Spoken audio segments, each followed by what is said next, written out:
And when I make that word fire, I want to just make a reference to the baptism of fire. அக்கினி என்று சொல்லும் பொழுது அக்கினி அபிஷேகத்தை குறித்தும் நான் ஒரு வார்த்தை சொல்ல விரும்புகிறேன். This baptism of fire has become a very popular thing among Christians. இன்றைக்கு கிறிஸ்தவத்திலே விலை போகின்ற ஒரு சரக்கு என்னவென்றால் அக்கினி அபிஷேகம். Baptism of fire is not for Christians, it is for non-Christians. கிறிஸ்தவர்களுக்கு இந்த அக்கினி அபிஷேகம் நிச்சயமாக இல்லை. அக்கினி அபிஷேகம் என்பது கிறிஸ்தவர் அல்லாதவருக்கே. What did John the Baptist say? யோவான் ஸ்நானகன் என்ன குறிப்பிட்டார்? I baptize you with water. நான் உங்களுக்கு தண்ணீரினால் முழுக்கு கொடுக்கிறேன். To whom was he speaking?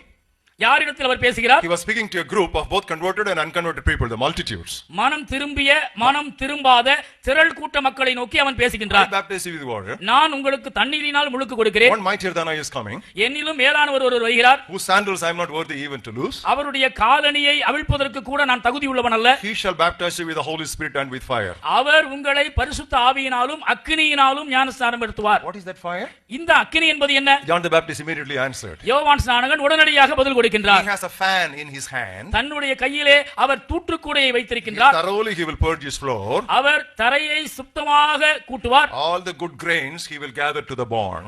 அவர் தானியங்களை அவர் களஞ்சியத்திலே சேர்ப்பார். But the chaff he will baptize with fire. He will burn them with unquenchable fire. விடப்பட்ட பதரையோ அக்கினியினால் அபிஷேகிப்பார். If you want to understand the meaning of baptism of fire, you should not go beyond what John the Baptist explained there itself.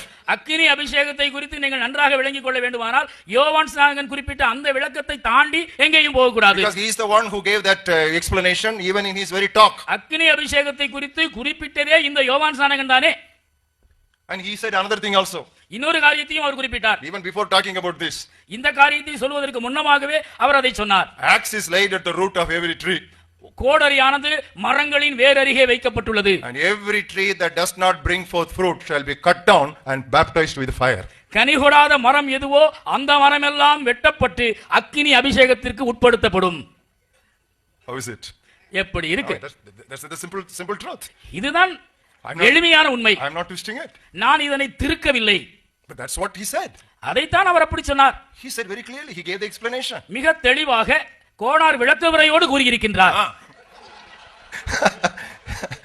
But anyway, we have to thank God for the Konar Vilakavarai. Konar துணையா இருப்பதற்காக நாம் ஆண்டவருக்கு நன்றி செலுத்த வேண்டும். Without Konar Vilakavarai, most of us would not have passed in Tamil.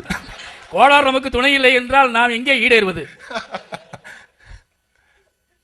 So addressing the multitude of the mixed multitude, grain and chaff, he said, he shall baptize you with Holy Spirit and fire. தானியமும் பதரும் கலந்தது போன்று அஞ்ஞானிகளும் ஆண்டவரை ஏற்றுக்கொண்டவர்களும் கலந்திருந்ததான அந்த திரள் கூட்ட மக்களிடத்திலே பேசும் பொழுது இந்த அக்கினி அபிஷேகத்தை குறித்து யோவான் ஸ்நானகன் சொல்கின்றார். But later on, ஆனால் பின் நாட்களிலே when Jesus spoke to his disciples,